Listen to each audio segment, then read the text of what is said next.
আসসালামু আলাইকুম। আজকে ঈদের তৃতীয় দিন।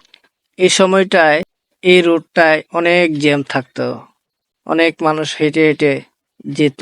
কারণ হচ্ছে এই এই রোডটা হচ্ছে চিড়িয়াখানা রোড।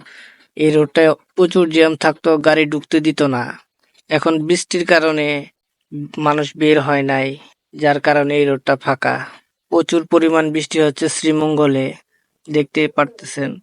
আমি একটা টমটমে থেকেই ভিডিও করছি। এখন চলে আসতেছে চিড়িয়াখানার সামনে, দোকানগুলো দেখছেন পুরাই ফাঁকা, মানুষজন একবারে কম, কোথাও যেতে পারতেছে না।